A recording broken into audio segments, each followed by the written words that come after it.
Aceh yang masuk ke dalam daerah endemis penyebaran kasus demam berdarah diminta waspada. Apalagi Aceh saat ini masih dalam musim penghujan, sehingga sangat mudah nyamuk demam berdarah berkembang dan menyerang para warga. Di tengah banyaknya kasus gagal ginjal akut pada anak, masyarakat khususnya orang tua diminta waspada, apalagi jika kasus demam berdarah menyerang anak-anak. Hingga Agustus 2022, terdapat 952 kasus DBD di Aceh, dengan angka kematian 4 orang asal Banda Aceh dan 1 orang warga Biren.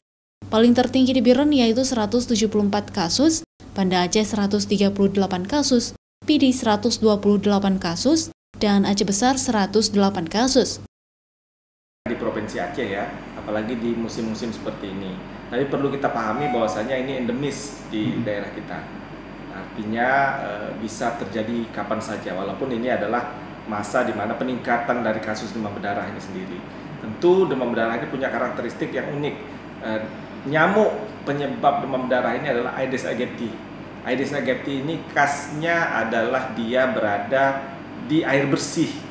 Jadi kita harus memperhatikan apakah di rumah kita banyak air yang tergenang, air bersih tergenang, ini akan banyak menjadi tempat tumbuhnya nyamuk Aedes aegypti ini. Menghindari lingkungan rumah dari genangan air berhari-hari perlu dilakukan untuk pencegahan dini berkembangnya nyamuk tersebut, serta menjaga kebersihan lingkungan dan di dalam rumah juga perlu dilakukan.